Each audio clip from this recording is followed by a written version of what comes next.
It is with great pride that I have the privilege to introduce Mike Rothman, Minnesota's Commerce Commissioner, and welcome him to Cannon Falls.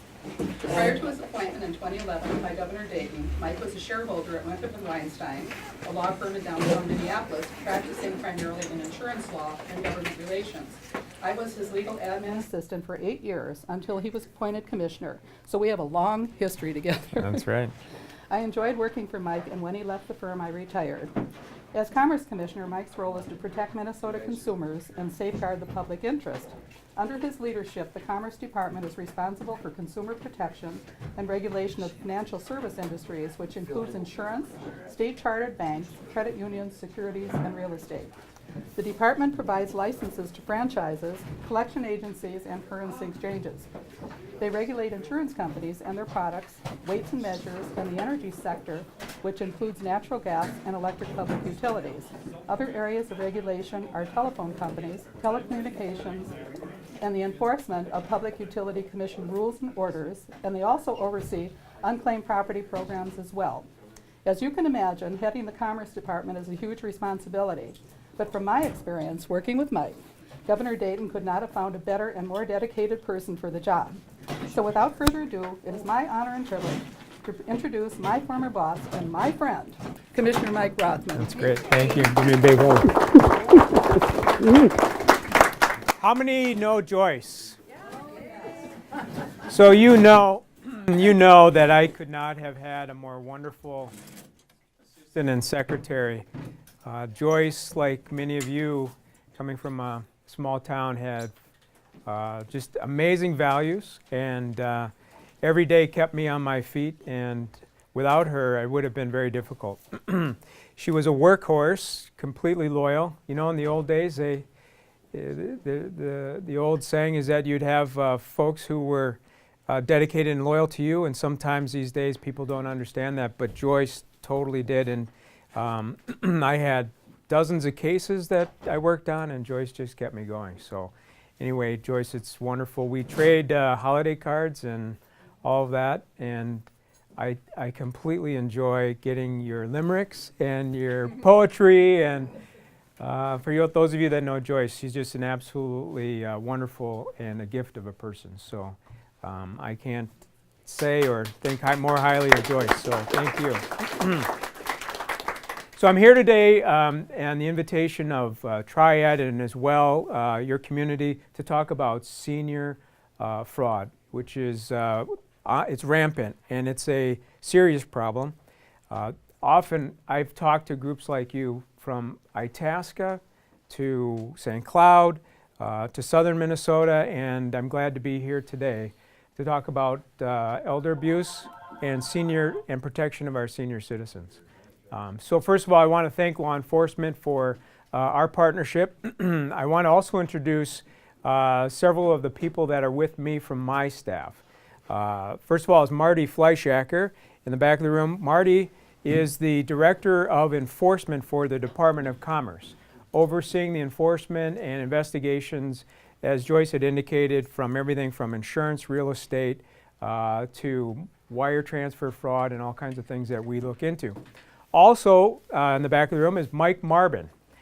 Mike is the director of our Commerce Fraud Bureau. Mike is, he does criminal investigations. We have staff that work with him, about a dozen or so people, that investigate criminal matters, primarily in the insurance, but also in securities. And with Mike's leadership, we have now prosecuted some of the strongest cases coming out of the Department of Commerce in years against people who have committed serious crimes in securities and insurance against people like you in Minnesota. And then Libby Cullum. Libby is the Director of Communications. Now, what's great about Libby is that she has spoken at these kinds of events, these TRIAD events, just like I have. She has been doing outreach, talking to senior citizens throughout the state of Minnesota about what we're doing in the Department of Commerce on senior protection and fraud and abuse. So I want to just acknowledge them. Now at the end, I'm being called back up to St. Paul to be up at the legislature today, but Mike Marbin and Marty Fleischacker are going to stay, take questions and to work with you on any issues that you have. Because oftentimes when I've spoken at groups, people come with their own stories. People come with their own files and problems that they've had and want to know what we think. So they'll be here to answer a lot of questions and to give you more information after I get done. So why are we here today? You know, senior fraud and abuse is increasing like it never has before. How many here know what I'm talking about? Okay, I've been to senior groups all over the state of Minnesota, and I say this right from the get-go. Even though we work on senior problems and crimes and investigations, I'm not the expert. I'm not the expert. My staff, we work on this all the time, but the experts are you.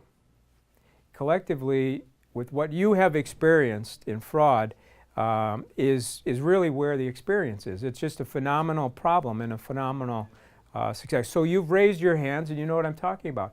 How many in the room have gotten a robocall?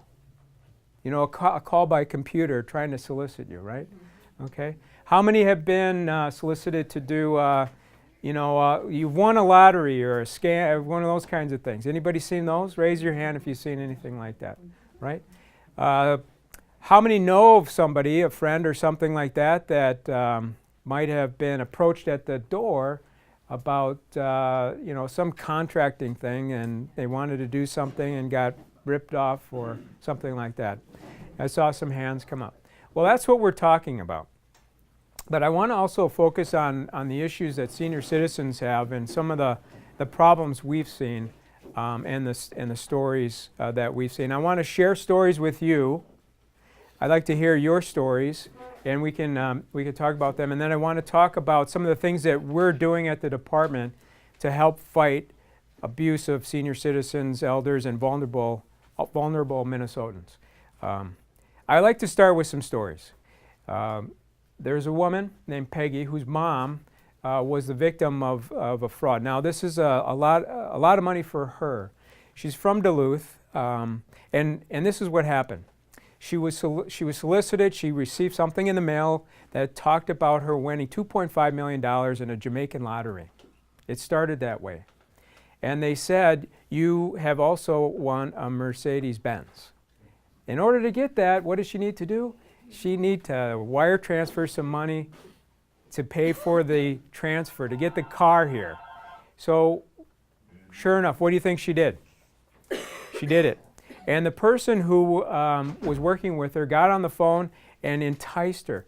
He convinced her that he was a dedicated person, attended church all the time, and started talking to her and got her to believe in him.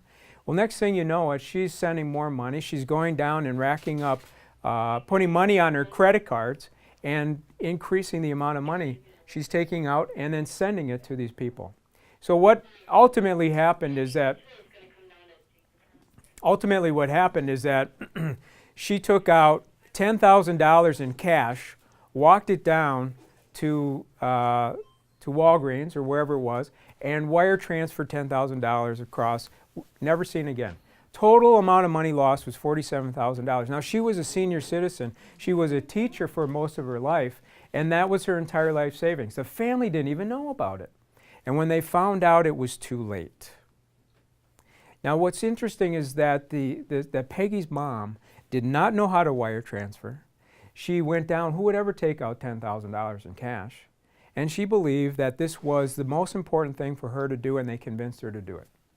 So we're talking about trying to stop people from doing that, teaching seniors stop, teaching financial institutions to stop, teaching people, and then when we see it, to tackle and try and get after people. Now, once the money leaves and it's in Jamaica or wherever it goes, it's impossible.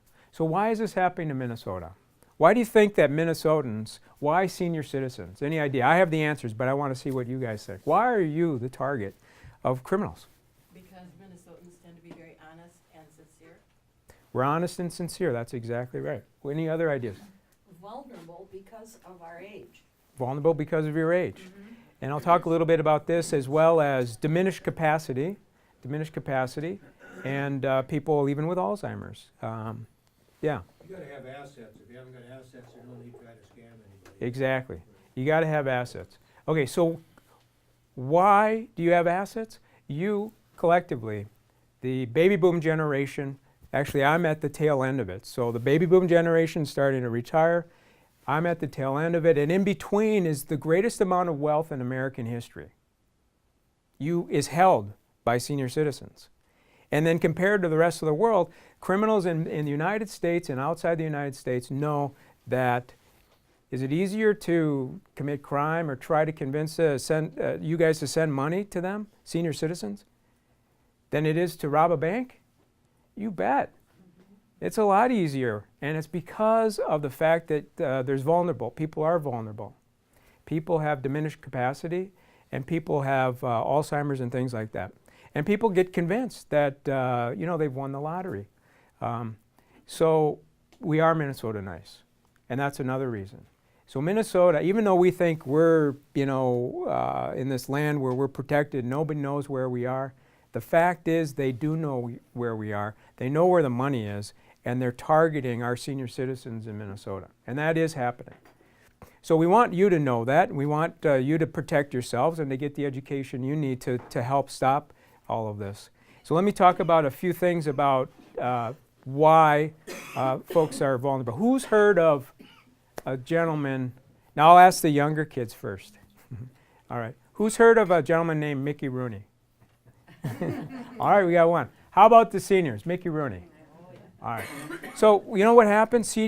Mickey Rooney, as he was a senior citizen, he got ripped off too.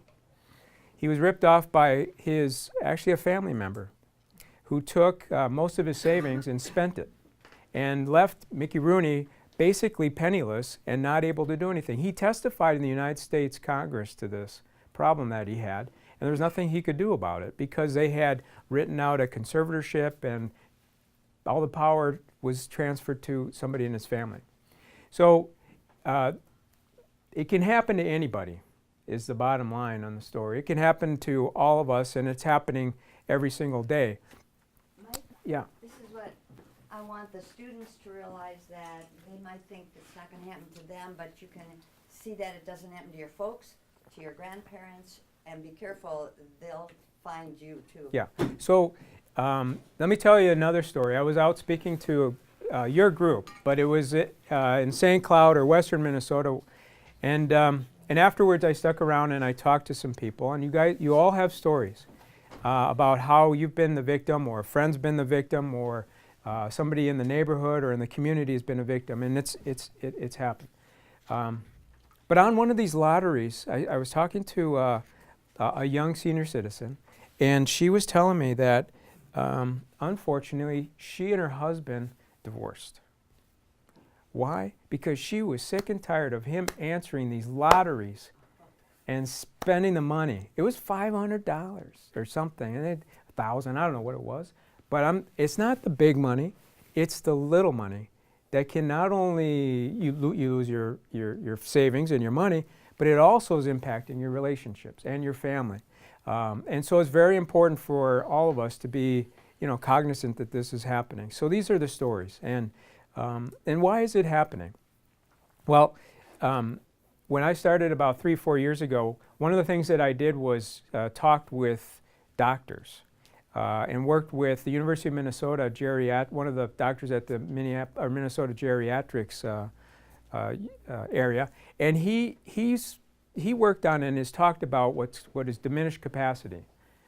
Diminished capacity, in a nutshell, is that it's demonstrated, and doctors are now saying that a high percentage, say 70% of senior citizens over the age of 70 start to have diminished capacity, meaning it's a little bit harder to balance your checkbook. It's a little bit harder to do the finances. Or you lost a spouse who did it all, and now it's falling on your responsibilities. And then you need to turn to somebody else for help. You need to turn to somebody else, somebody you trust. It could be a financial expert, it could be a family member, but it's through that channel, it's that trusting channel that criminals and the bad guys are trying to convince you that you should give them your money.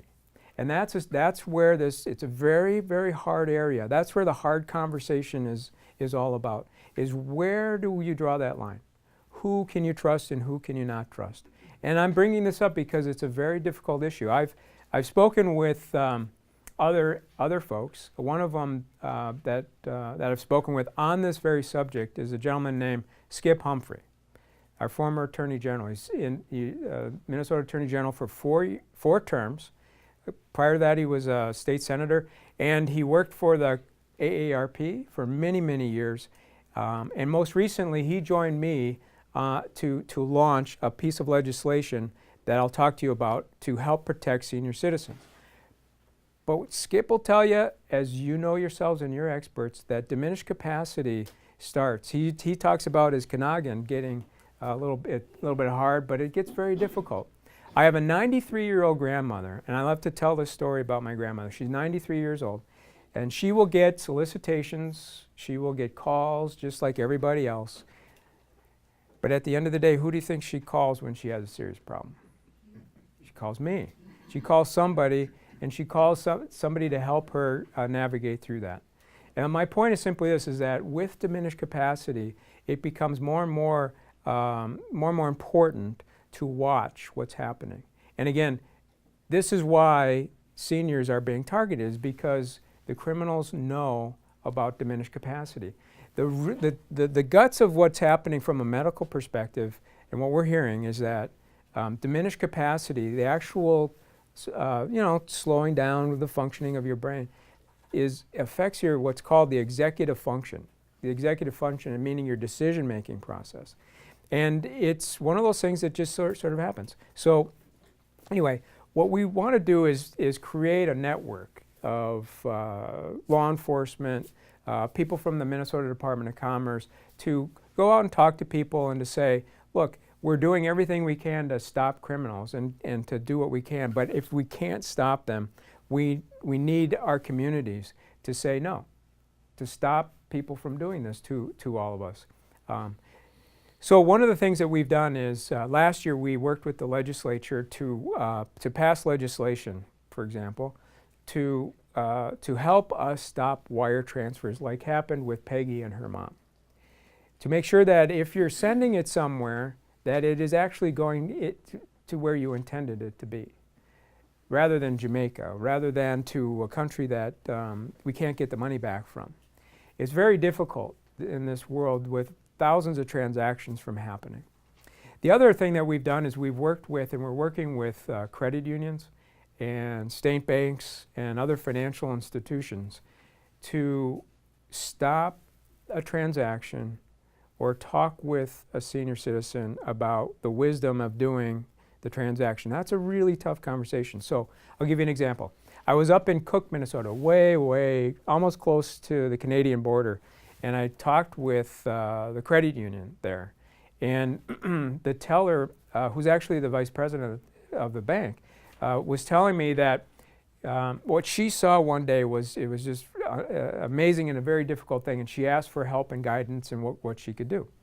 A senior citizen came in and said he had won, guess what? He'd won a lottery. And he wanted to take out whatever it was. He had he wanted to take out $1,000 and send it. And she tried to get him to stop that transaction. And she had a dickens of a time, because she could not convince him that it was a scam. And he wanted to win that lottery. And so at the end of the day, what happened is she called the family. The family came down and they walked it through and they stopped the transaction.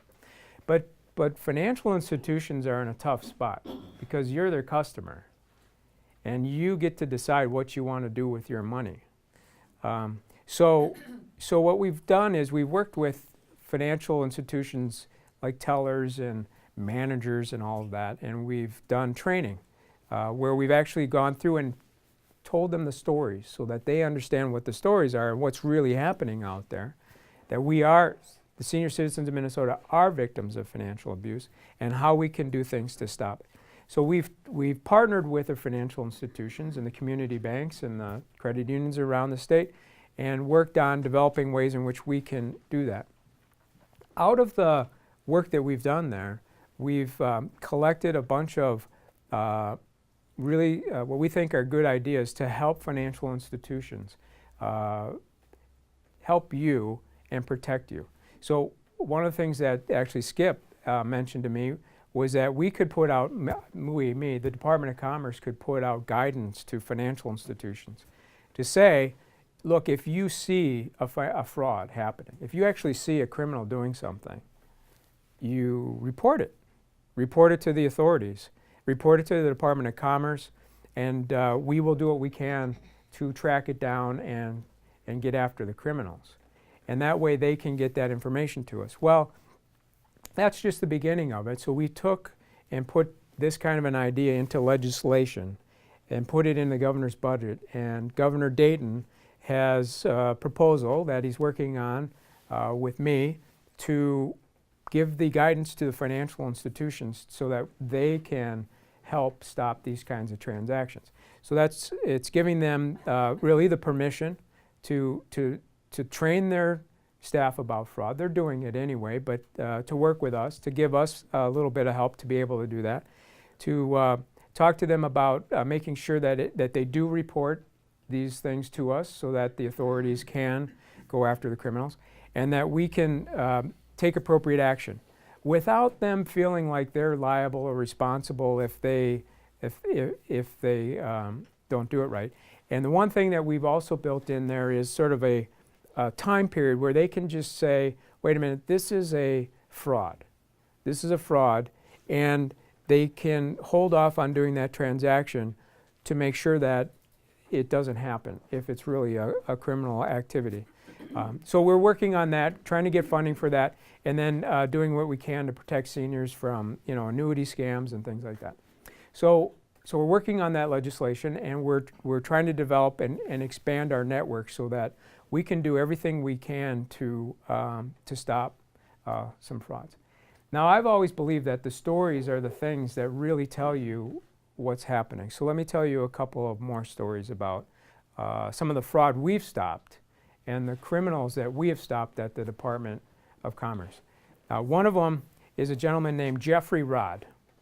Now, Mr. Rodd was a former police officer, and later in life became a wealth management person, and he went on to the radio, and then he had an insurance license. Okay, so this didn't happen while he was in his former life, but what he did is he got on the radio and he talked about safe money, and he said he convinced people to save with him. Well, by doing what he did, he convinced senior citizens to part with thousands of dollars, tens of thousands of dollars. And what would he do? He would get them to invest in promissory notes. High yield promissory notes. You can make lots of money with me. He also convinced people, some of the people in his community, it's a true story, it happened in Redwood Falls, to send his money to him, and there were even some senior citizens. One family sold the farm, gave all the proceeds, invested with him, and one of the people, the victims, was a senior citizen with diminished capacity. Didn't really understand what was going on. And when we heard the story and we got the complaints, we investigated it. Ultimately, he's been brought to justice. And then the radio show brought me on and wanted me to talk with them. And the radio stations was very apologetic because they let him do that. And that's ultimately what happened. One more story. There's a gentleman named James Redden. And James Redden, another professional, convinced senior citizens to give them the money. And in this instance, they were sham annuities, sham things like that. And he'd convinced, and they were unsuitable transaction. Now the victim, one of his victims in this case, was a police officer, former police officer, 85 years old. He saved lots of money. He had $10,000 he gave to this fellow, and which was invested in, I believe they were promissory notes or something like that. Oh, it was a loan in that case. And never got his money back. And then he was convinced by Mr. Redden to sell his mobile home. He sold his mobile home, $47,000 later, it's gone. He finds himself living in a assisted living facility, and Mr. Redden absconded with all the money. Now those weren't his only victim. That wasn't his only victim. He did it to more and more people. These are the things that we're trying to stop. These are the things we want to stop. And again, as I was coming down, I was reminded of this, that it's not necessarily the big crimes. It's the little crimes that are happening every day. It might be a couple $100 here. It might be, to you, that's a lot of money. And we just can't afford to lose those things or lose our money, and we need to be able to protect ourselves. I'm just in my head trying to think if there's anything important that I missed. I know we're coming to the end of my time. And before I leave, maybe we could open it up for questions and talk a little bit about if you want to bring things up before I take off. Yeah. You discussed family scams and terminal. Yeah. Is there a high percentage of that going on? There's a fair amount, yes. This is in a category that's called affinity fraud. Affinity meaning a relationship to the victim.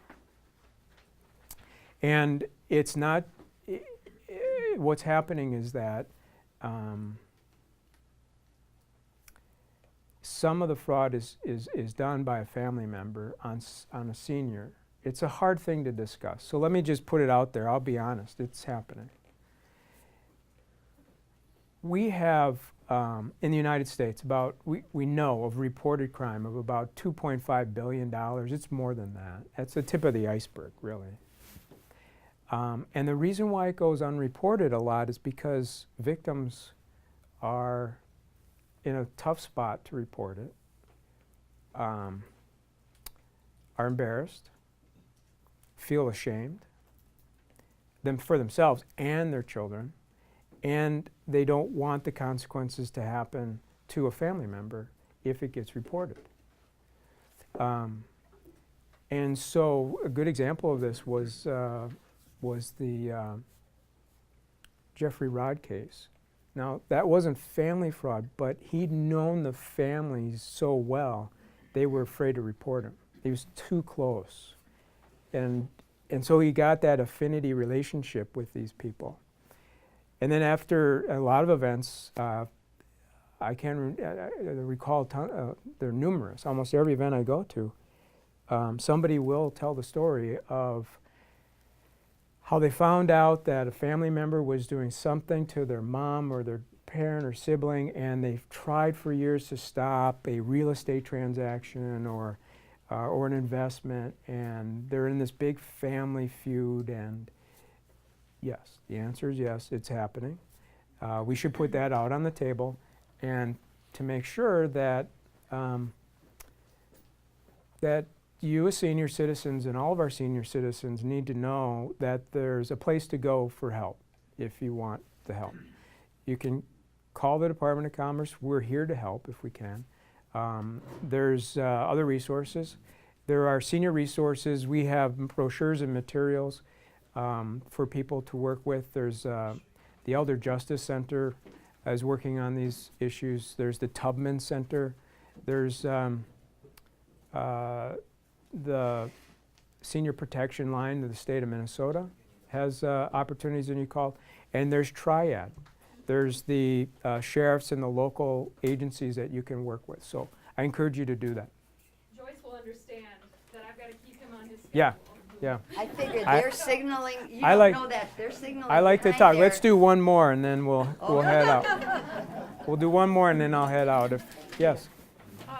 Has this increased since the economic downturn, or I know it's always been in play, but Yes. has it increased? Yes, it has increased, and it's been more pernicious. And the reason why is that going back to 2007, when the recession hit, and we all had our retirement savings invested, most everybody throughout the United States and Minnesota lost a substantial portion of their savings and retirement and wealth. At least a third, nationwide and in Minnesota. So what does that mean? Even my grandmother, it's a good story. It's an example. We had her savings in very safe certificates of deposit. You know, Right. it's hard to lose, right? Okay. But you used to be able to get 4 or 5% on those as a return, and you could live on that. And all of you would be invested in something similar or in returns of a higher percentage. Well, when when your returns dropped and it impacted your ability to live day to day, or week to week, or month to month, or year to year, it put our seniors in a really tough crunch, in a wrench. And what it meant was you would have to try to search for higher yields, take a risk. You would seniors get duped into believing, oh, I can put it into a security at 15% or a promissory note. And, and the criminals know that they can do that. And so what I'm saying is it opened people up to being victims more, to having to believe in somebody, and then to taking that risk. And so with that, it did increase. And we're also seeing that as more and more people become senior citizens. Remember this, by 2020, there will be people older than age 65 than children in public schools. That's in 5 years. That's cool. 5 years. And then after that, there's more and more. And we all know what the baby boom generation is compared to the ones behind. So that's why we're experiencing all this as an increase. And so yes, the answer is we see it more and more, and that's why we more and more need to do something to stop it. Yeah. Well, our local law enforcement just came, so Libby, I think great. you've got some help to Yeah. get your man up. And then we got again, we got Marty Fleischak here and Mike Marbin, who are working on these things every single day. So I want to thank all of you for being here and for welcoming me here. We want to thank you. Thank you very much, and of course with Joyce, my longtime assistant. This has been very good. It's like coming home to family. So thank you very much for having me. Thank you. Good to meet you. Good to meet you. Appreciate that. So again, my name is Marty Fleischacker. I'm the Assistant Commissioner of Enforcement. I have 2 hats at the department right now. I still have my old job, which is the Director of Enforcement, and so I'm in charge of all the investigations I have to do with insurance, real estate, mortgage, debt collectors, money transmitters, notary investigations, a whole host of things, okay? So more industries than that, but those are the main industries. In addition to that, I also supervise the fraud department, the Commerce Fraud Bureau, and they're responsible for our criminal investigations of primarily insurance fraud, but there's always some leakage into other areas because almost every area of industry now involves insurance somehow. So it does open the door to many different types of activities that they, or acts that they investigate, and Mike Marvin's group also deals with all sorts of law enforcement agency and partners up with them. And then I also have the securities department, so all the people in our security section, about a dozen or so people report to me, and then we have a proactive group that is involved in examining insurance companies. So we do proactive investigations of insurance companies, and whenever a problem is identified, we go on site to the insurance company and request information. And that was the group. I've been with Commerce 15 years. I started out as on the phone team at Commerce.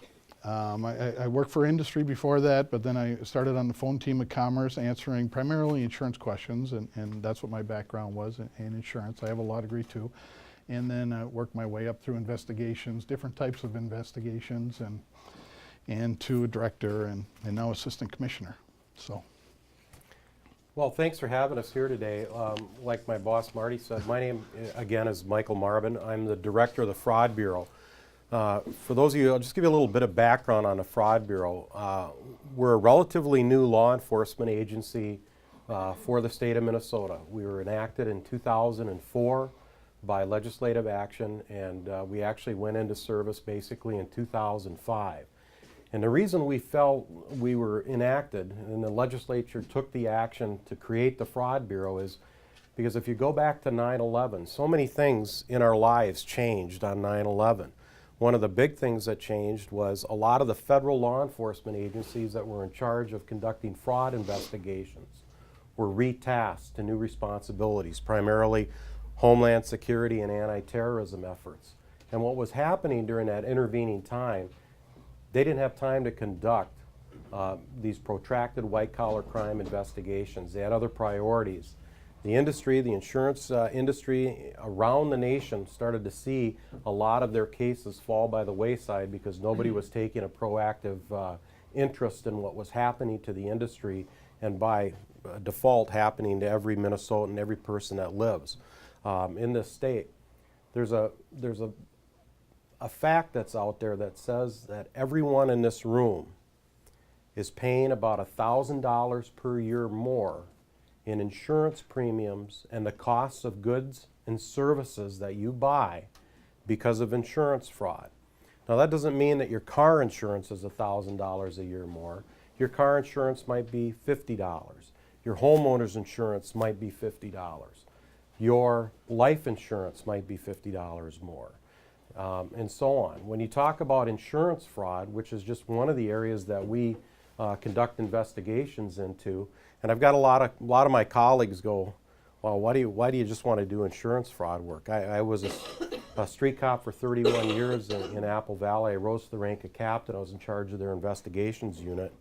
Used to supervise your boss, by the way.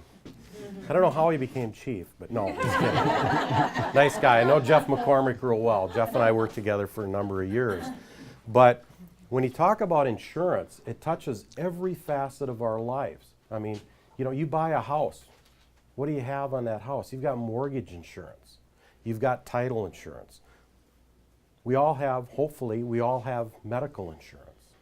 Medical fraud, we figure on just car insurance, the personal injury protection.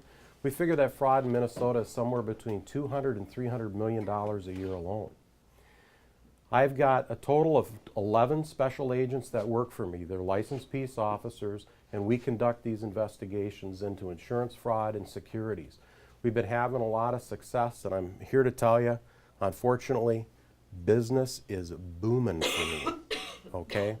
In 2013, my group, just before I came on, prosecuted about $9.5 million worth of insurance fraud. $9.5 million. That's a pretty big number. I worked in Dakota County, the third largest county in the state. You know, we had about 450,000 people that live in that county. We didn't have an aggregate total anywhere near that as far as the total impact of crime. Last year, we prosecuted in 2014 $59 million in fraud. We're scratching the surface. I mean, I'm here to tell you, we're just touching the surface.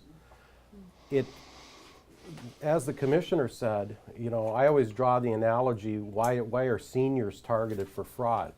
Most of you in this room, and even some of the younger guys, I'm a student of history. You might have heard of Willie Sutton. Willie Sutton was a prolific bank robber in the 1920s and 30s. When he was finally caught by the FBI, they asked him, Willie, why are you robbing banks? So that's where the money is. Okay, gee, yeah, that makes sense. Why are seniors being targeted for fraud? It's because that's where the money is. And all too often, you know, when we get older, and I'm getting older, I kind of feel right now I'm in the sandwich generation. I'm taking care of my kids, I'm taking care of my parents. Tell you a story, my dad, hands down, smartest guy in the world. I mean, he's my hero. He was a World War II combat vet. He was a captain in the Marine Corps. He's chief executive officer of the Marine Basic School. He spent 35 years in education in my hometown, Tracy, Minnesota. So Cannon Falls is like a metropolis to me because Tracy's, you know, small community. Guy's really, really smart. He's one of these guys that he knew everybody in the community. So he spread his investments around. You know, if he had a high school student that, hey, got a new job, and, you know, would you like to invest some money with my company? So he had money all over the place. And then he got Alzheimer's. Problem with it is he never clued my mom in on his investments. It took me about 2 years to get it all straightened out and to figure out where all of his money is. Biggest advice, if the seniors in this group can take one thing away from this today, is you have to trust somebody. You have to trust a family member. You have to trust one of your children, perhaps one of your grandchildren, and tell them where your money is and tell them what you're investing in. so that they know what your financial condition is. So if something happens to you, they're going to be in a better place to at least offer you some guidance. Seniors are being hit every day. We just prosecuted a guy, and he just pled guilty in federal court, by the name of Sean Meadows. Sean was an investment advisor and insurance producer out of Wayzata.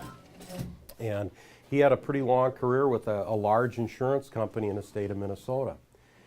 And as a lot of people do, he branched out. He decided that he was going to go to work for himself, and he opened up his own wealth management group, and he started to convince people that had been with him for many, many years to come on board, and I'll shepherd your wealth and so on. By the time we caught up with him, he'd stolen roughly $14 million. On the day we executed the search warrants, along with the United States Postal Service and the IRS Criminal Investigations Division, he had $15,000 left. $14 million. He did his fraud over 3 years. All of his money, and just about every one of the fraudsters we see, all of their money goes one place: casinos. They're all gamblers. They're all gamblers. They're gambling with your money. This guy was very prolific. He would provide people with, fake statements and so on. But if you really examine the statements, there were a lot of red flags. I've got agents that have worked for me that have been in law enforcement for 15, 20, 25 years. I've got one guy that was a former homicide detective out of Hennepin County. I've got a couple of former state troopers. I've got officers that really have seen the best of humanity and the worst of humanity. We were conducting an interview with a couple of Sean Meadows victims. At the end of the interview, my agents were crying because of the fact that this one couple, she had been a school teacher in northern Minnesota. She had retired, and they were wiped out. She had to go back to the school board and try and get her job back. Her husband is now working for their son for about $7 an hour as a landscaper. Totally wiped out. Took him for about $500,000. Some days I come home from my job and I go, boy, I'm going to take all my money and stick it in a mattress, because some of these guys are very sophisticated. The thing of it is where they really prey on you is when you don't ask questions. And I'll give you this advice. If you don't understand something, and your investment advisor, your banker, I don't care who it is, can't explain it to you so that you can understand it, take your money now and get away from it. Because an investment advisor, if they're worth their salt, they're going to be able to tell you what they're doing with your money and make it clear to you, offer you the proper documentation so that you completely understand where your money is going. But we'll we'll stay here for the rest of the day and answer any questions that you guys have got, and help you out with any problems. We've got business cards so you can contact us later. I know how it is. I've been in your situation. I go, wow, I got a great question, but might be dumb. I don't want to answer it. There's no dumb questions, I'll tell you that, especially when we're dealing with fraud. I'd rather spend hours on the front end of this and prevent somebody from being a victim of fraud and answer their questions than spend months trying to unravel the fraud, because it does take a huge toll not only on you but also on all of the rest of us, because you're paying higher premiums because somebody gets ripped off and it comes back on the insurance company, so they jack your rates up. So then Target's rates get jacked up. So all of a sudden Target has to charge you more for their goods and services. Doesn't just apply to Target, Shopko, Walmart, anybody. So that's where that $1,000 a year figure for every Minnesotan comes into play. And that's a national figure, but They typically are insurance policies, okay, and they do honor their commitments. What you want to do is you want to make sure, we have some investigations right now, not of cremation societies, but of people who have bought, pre-need policies for burial. And so, how that works, if the agent has a relationship with the, funeral parlor, and then you need to get a handle on which parts are guaranteed parts of the policy versus non-guaranteed. What services and what products are going to be payable at the end. Anytime you want to find out if an insurance company or an insurance agent, producer, whatever you call them, is legitimate, whether they're licensed properly. This gentleman Mike was talking about, this Sean Meadows, he wasn't licensed to sell securities, okay? That would have been a red flag for anybody. And many of the victims I meet, they say, yeah, early on I had a little itching feeling that, but he's been a friend so long, but I had a little feeling that something here wasn't right. Well, you know, that's when to call somebody. And we have people who can answer your phone call every day from 8 to 4:30. And if it's something that it looks like it's a serious matter, then it's transferred to our, from the people who answer the phone calls and explain these types of things over to enforcement. And we have subpoena power. We have the ability to, you know, at least if they're a licensed person or somebody engaged in license type activity, we can pull bank records. I mean, the Sean Meadows, we have access to information the government collects about activities they're engaged in that are inappropriate, and that's one of the leads we followed to with Mr. Meadows. But you know, in these instances, like Mike said, it's gambling, it's you know, drugs, it's drinking, you know, all sorts of vices like that, and I've seen it time and time again. And it's the $200,000 scams. Where people are selling bogus policies, all the way up to, you know, we've seen 6 figures where people believe that, you know, God finally answered their prayer and sent them this lottery. You know, and I see you laugh. You were the one who pointed out you have the money. That's why they're coming after you. You know, this gentleman over here pointed out that it's family members. It is. In a lot of instances, it's a family member that either introduces you to the person who eventually, or to the senior that got scammed, or it's, you know, a friend or something like that. But it's a very high probability that you're going to meet people at church. And that's where the scammers hang out. They know it. You know, not saying, I can't tell you the amount of times I've walked into an agent's office that has, you know, crosses on the wall and a Bible sitting there and everything. And they are the biggest scammer I've run into. You know, they wear it on their sleeve. Should have been a red flag to a lot of people. It's always a red flag to me, you know. Unfortunately, it's something we run into all the time. Get the specifics on what it covers versus what it doesn't cover, what are fixed costs and which are variable, that where the amounts, you know, the coverage can be transferred to. That's a key, and that's a good point. So. You know, one of the things that you really have going for yourself right now that we didn't have 20 and 30 years ago is the internet, and the fact that you can conduct a lot of research by just Googling the company. See what kind of, you know, there's a couple of websites out there. One's called Rip-Off Reports. It's where people will enter comments about their dealings with various companies. You know, when I was a street cop, we had a saying in Apple Valley. It was JDLR. JDLR, that's how we live. Just don't look right.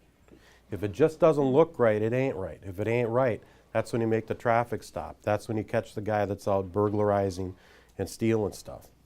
You know, look at Timothy McVeigh. Timothy McVeigh, who blew up the Murrow Federal Building, stopped by a state trooper. Car just didn't look right. State trooper found a reason to stop the vehicle. It was the equipment violation. It's one of the biggest mass murderers in the United States in recent memory. So if it just doesn't look right, it's the old adage, if it sounds too good to be true, it probably is. And the unique thing is these guys that are committing this fraud, they're not that smart. I mean, I hate to tell you, they're not. Bernie Madoff wasn't that smart. He really wasn't. Tom Petters, great philanthropist. I could be a great philanthropist if I'm giving your money away. I mean, that's what he was doing. He wasn't that smart. He was creating fake invoices. And if you take a look at the invoices, you'd look at them and go, I could do a better job of this. And, you know, misspellings and things like that, I mean, it was almost humorous. But a lot of people get caught up because I'm going to give you a 30% return. 30% return. You go to your bank, they're going to give you 1%. I'm going to give you a 30% return. I will guarantee it. You give me that $1,000. You give me that $10,000. I'll take that money, and every month I'm going to pump a check out to you. And I'll do that for a couple of months. And I'm going to be able to do it because you're going to tell your friend, who's going to tell your friend, who's going to tell your friend of what a great thing this is. And that's how these Ponzi schemes start. And then all of a sudden, all the money's gone. And that's the problem, is the vulnerability. You've got to ask a lot of questions. And that's where it's important. And hey, I understand. I'm in that situation too. You want to be in control of yourself. When you get older, you want to make sure you're making all the right decisions. But all too often, you don't ask the people that care about you. Is this the right thing that I should be doing? It's the same thing. Use the internet, do some research, find out what you can about these people, their business, the companies that you're investing with. I think it's really important too to point out when you are the victim of a scam like that, don't keep it to yourself. Call your local law enforcement agency. It's real difficult, I mean, on the local level to do things. It's tough on the state level sometimes, especially with the internet scams. I'll tell you the vast majority of them go back to Nigeria. It's an international scam, but at least we can make the appropriate referrals to the Secret Service, the U.S. Secret Services, and postal inspectors are they handle that type of investigation. But with the proliferation of the internet, it's pretty easy for people to change their IP address, which is what traces it back to the particular computer they're using. They change their emails and so on. You know, I'll tell you this, don't wire money. Don't send money anywhere. You know, you get the grandparents scam. I mean, and if people fall for it, you know, I'll call you up and I'll say, Grandpa, and you're going, is it Brian? Oh, great. Yeah, it's Brian. Okay, I didn't know your grandson's name was Brian. But now I've started to suck you in. Oh, bad thing happened, Grandpa. I'm in jail and I'm so embarrassed and I don't want to tell my parents and I need $500. I need $1,000. That happens constantly. You know, people just kind of beat a path to Walmart, you know, to go to wire money through Western Union. It happens a lot. Once that money is transferred, you're not getting it back. But it doesn't even have to be like Mike said, where they ask you, Grandma, this is, I can Google any one of you and find out who your relatives are. I mean, it's that simple that I can call you up and say, this is Brian, and if you don't know, or if maybe you didn't hear me, you're probably, who is this, Johnny? Yeah, this is Johnny. Okay, well, let's go with Johnny then. And proceed to take your money. Like Mike said, if it's too good to be true, it is. If it's free, you can't afford it. If you didn't buy a lottery ticket, you didn't win the lottery. Okay, that's the one I'm aware of. They send you a certified check and they tell you can go out and buy this merchandise. They want you to critique the service and different things like that, but they always want some money back. And by the time you've sent the money back or wired it back, everybody wants you to wire. That's another important thing to remember besides, if it's free, I can't afford it. Don't ever wire money to somebody you don't know. He's one of the most conservative people I know, but he said, well, we have relatives in that part of Austria. Maybe I am somebody who inherited from. I know they didn't have a lot of kids and stuff. I said, then fine, tell them to take 50%. Tell them to be very generous to themselves. Whoever's sending you the money, tell them to take it right out of that and send you the difference, because you're a generous guy. He told them that, never heard from him again, okay? So, I'm sorry, but that's how it happened. All these scams, I'll buy your car on Craigslist. I'll send you a certified check, and I'm going to pay you more than it's worth, because I understand, you're going to have to go through this hassle and cash my check. A truck will come pick it up. You deposit the check, and then you send them the balance because they have overpaid you too much for whatever scam or baloney reason they give you. But they always give you some reasons, and they sound plausible because that's how these guys make their money. They trust you. You're on the phone with them. You've talked to them personally. You trust them. And then by the time you send them the money, you've realized that not only do you have to cover the certified check that bounced, you have to cover the money that you sent to the scammer. So, I mean, that's essentially what those are all about. The wiring is typically the way that, regardless of the scam, they're going to typically, because they can't meet you face to face. You're going to go to a law enforcement officer like Mike, and Mike's going to follow you over there, and then Mike's going to arrest them, and they know that. So a couple different ways. One, MoneyGram has tripped onto the fact that money going to Nigeria and money going to Jamaica or parts of Mexico, they're oftentimes scam destinations. MoneyGram in Minnesota, in I think it's Brooklyn Park. It's Brooklyn Park. They have, or it's Brooklyn Center, one of the two. They have their worldwide anti-fraud center there. It's several dozen people who work around the clock trying to catch scams, okay? And I sat in for about 3-4 hours one day, and when people are wiring money, they do some linkage to see, where the monies have come from. And there was one time I saw, money was coming from different parts of the country to one person. It was like Kentucky or something. And then that person who took a skim off the money would send the money to then Jamaica or, Canada, and then it would go to another point. So there were different points, whatever Western Union and MoneyGram try to do, the scammers figure out what it is pretty quickly, and they modify their scheme. So it's always this modification going back and forth. But our point is the conduit for the scammers, oftentimes to get the money to themselves without getting caught, and they're in a foreign country, is to use MoneyGram or Western Union. So you go to they tell you go over to Walmart, give them this information, pay your money, and you know there's all sorts of anti-fraud training that these wire transmitters, and we regulate them, are required to do, and they're required to reject certain transactions, or at least to question them and find out what it's all about. But again, the scammers are good. They're really smart people. They're really friendly people, and they'll get your money if they get a chance. I'm not sure. The term wire is actually a very, very old term. What it is, it's an electronic transfer of funds where you'll walk into Walmart and you owe me money, but you don't want to drive to Apple Valley to give it to me.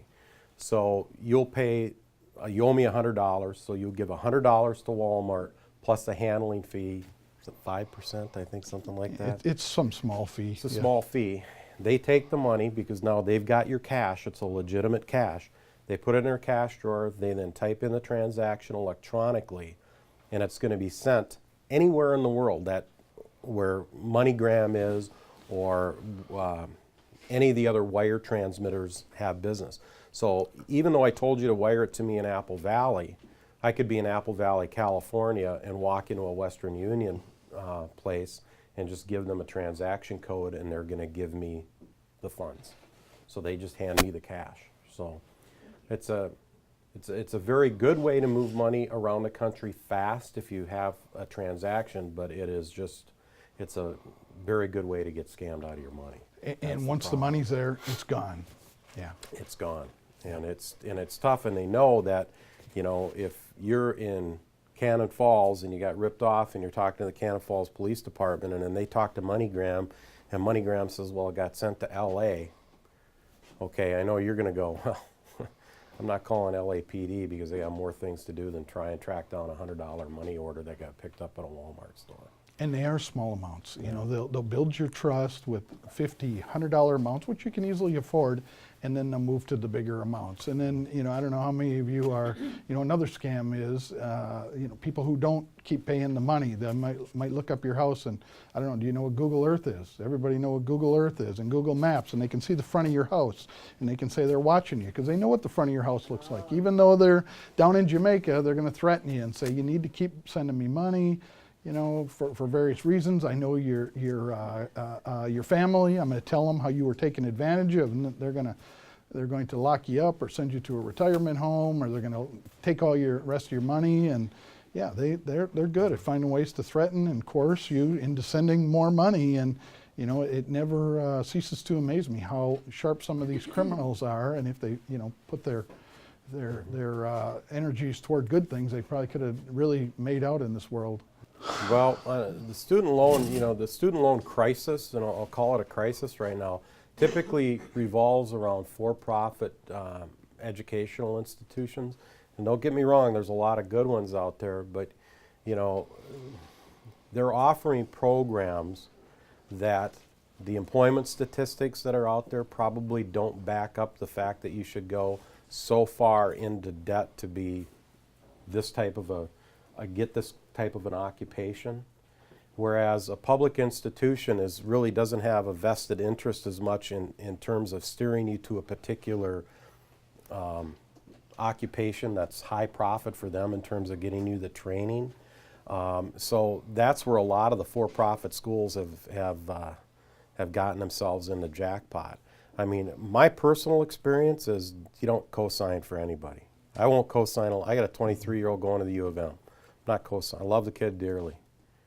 He's one of the smartest kids I know, and he's got absolutely no common sense whatsoever. But that's my kid, Gotta love him, but you just don't co-sign on things like that. My parents would never co-sign a loan for me or anybody else I knew. I've had relatives call me. Are you able to get the loan then with all You know what, I got loans without having my parents co-sign, okay? And, you know, when I left law school, mine are paid off, thank God. But, and it took me a long time, and it was painful. But, you know, it worked out for me. I got a great job out of it and some other opportunities through my life because I did have a good education, better than a lot of the candidates I was up against. But, you know, it's a cost-to-benefit analysis that you need to make, and then you have to make that same analysis with whoever you're co-signing for, obviously, because, you know, if you, and that's the thing that's most heartbreaking when we have the, you know, elderly or older adults or even other vulnerable groups is when, you know, we see the victims. You know, you have a 32-year-old that got ripped off. You know, they have a job, they can probably still get their money. It's, you know, it's still, you're not happy about it. But when you see somebody like Mike was talking about, who's, you know, they're past really their working years and everything's gone now. And they have no ability to get it back. Those are the ones that are the most painful, and you have to tell that person it's gone. There's no pot of money to get it out of. There's nobody backing it. These people are thieves, and that's the way it is. They got away with your money. And the problem with student loans is you can't get rid of them through bankruptcy either. So forever, and they'll go after the cosigner. And Right. yeah, I heard about people in law school who had gotten out and then they fell on hard times, and I don't know anybody who did it, but you know, you hear the stories about people who would, you know, go into hock against credit cards and take all the cash value out of those and pay off their student loan debts because they could get rid of the credit card debt, but they couldn't get rid of student loans. And you know, their check was guaranteed, and they, you know, anywhere they worked, they would find them, and I mean, it's difficult. You know, once those loans are incurred, that's it. You're stuck with them, and credit card companies got wise to that too. Now they allow much smaller amounts to be taken out, and you know, it's tough once you have them. Right. You know, you talk about that getting hacked. It's just like Facebook, and you know, I will tell you right now, if you're on Facebook, get off it, shut your accounts down, and I'll direct this at everybody in this room. Grandparents find that this is the greatest tool out there to keep in contact with their grandchildren. Young adults find that, hey, it's the greatest tool to keep in contact with my friends. You put so much personal information out there that you make it so easy for you to become a victim of fraud, especially if you have a very open policy in terms of friending people on Facebook and the information that you've got out there on your public profile. It's unbelievable. The companies are trolling that information. Facebook is free. Why do you think it's free? Because Facebook is selling all of the data to companies.